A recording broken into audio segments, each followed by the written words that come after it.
इस क्वेश्चन में कहा गया है if A denotes the sum of all the coefficients in the expansion of this and B denotes the sum of all the coefficients in the expansion of this, then you have to find the correct choice. Clearly ये देखना तो बिल्कुल भी मुश्किल नहीं है कि किसी भी पॉलिनोमियल की नेचुरल पावर को ओपन करने के बाद हमको जो पॉलिनोमियल मिलता है उसमें सम ऑफ ऑल द कोएफिशिएंट निकालना हो तो सिंपली x को 1 पुट किया जाता है. What I mean to say, see for example एक पॉलिनोमियल लेता हूं 5x cube minus 3x square plus 7x minus 4 whole to the power से 20.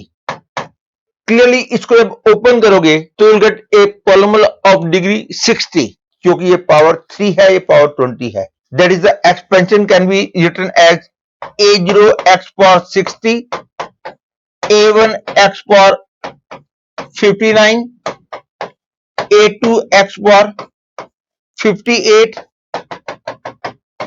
and so on up to a60.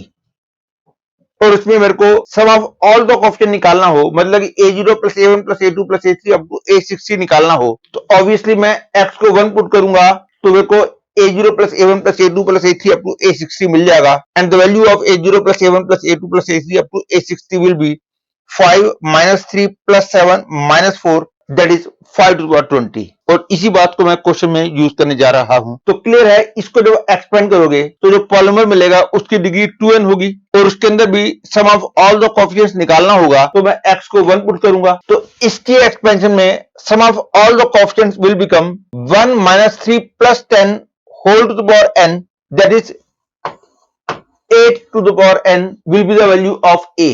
Similarly, the value of B will be 1 plus 1 to the power n, that is 2 to the power n.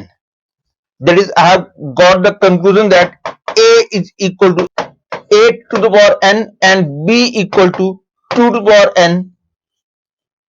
Hence, I can say A is equal to B cube. Hence, I conclude that first choice is the correct choice.